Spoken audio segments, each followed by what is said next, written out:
Right, cup of tea for these chats, it always is, isn't it? So, what time is it anyway? Where's my watch? Still here, Kev. You're still talking, aren't you? Still here. So, I'm going to talk about how in the past I've got off alcohol when I've been on a long-term drinking stream.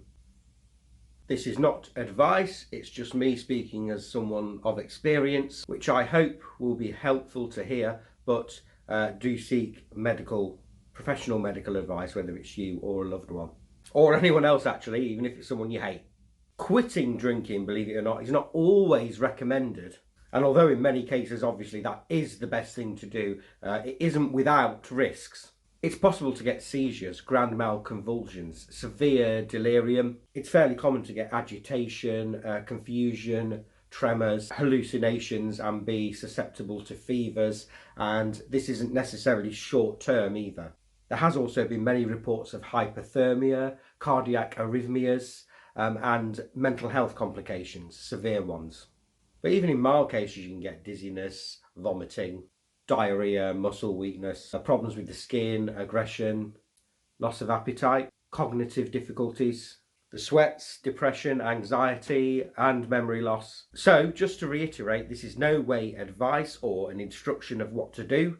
Sometimes I have done cold turkey and have suffered from lots of those symptoms, but generally the mild ones, not the more severe ones, although it has been extremely difficult for a number of days. Cold turkey, I would say, is probably the quickest process. But what I did years ago now is I put together some plans. There were three: one for extended mild drinking, one for short-term but heavy drinking, and one for extended heavy drinking. I found if it was just a few days, even perhaps of heavy drinking, only a few days, then cold turkey was probably the way to go.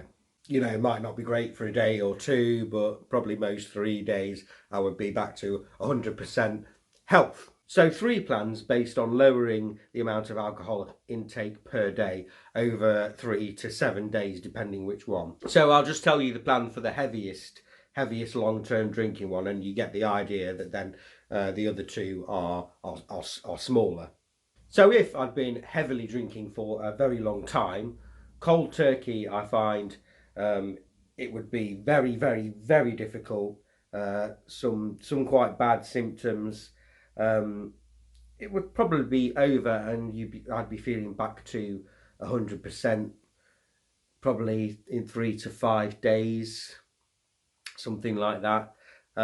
However, it would be a hellish time getting there, and I wouldn't be able to. I'd basically be bedbound. I wouldn't be able to go out or do anything even around the house.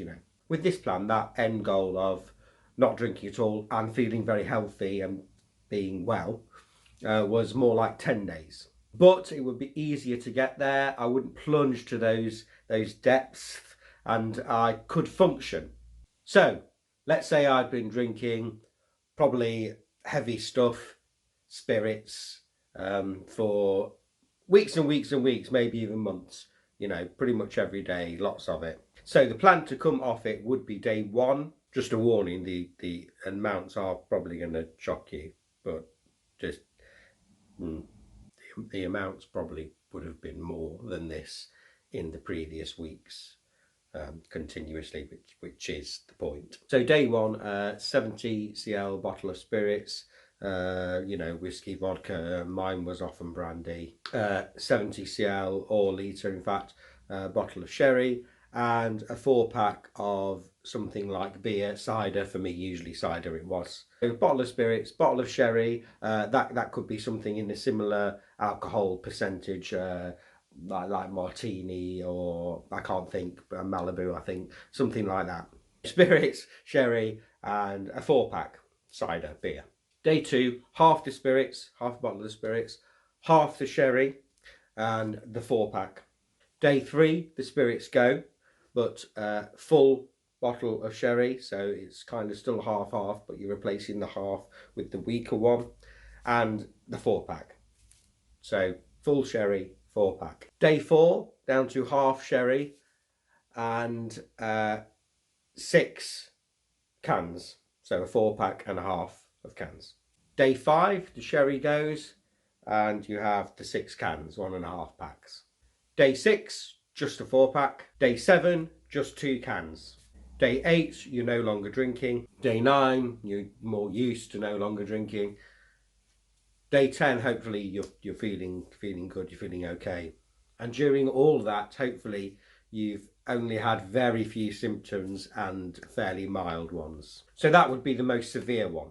The others are progressively shorter and lighter. So one final time, not advice. And I hope, if you're struggling, this makes you think about something you could look into, advice you could get, what you could do. And if you know someone who needs help or are helping someone, thinking about whether you're doing it in the right way. I hope one takeaway is that it's not always, sometimes maybe, it's not always best to yank the bottle out the hand and tie them up and say no more.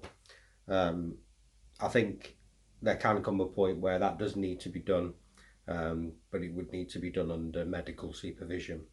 And if you are struggling or know someone who is, I'll put some links below that you can have a look at. Bye for now.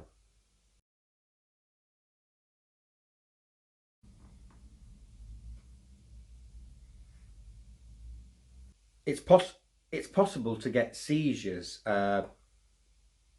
grand mal. It's possible to get seizures, pal mal. I keep wanting to say pal mal convulsions.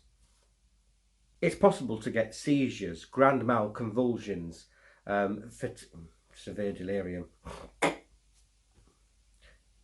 It's fairly common to get agitation. There's also been many reports of hypothermia, cardiac arrhythmias, loss of appetite, cognitive raised hair, raised hair, raised. So day 1, 70 cl litre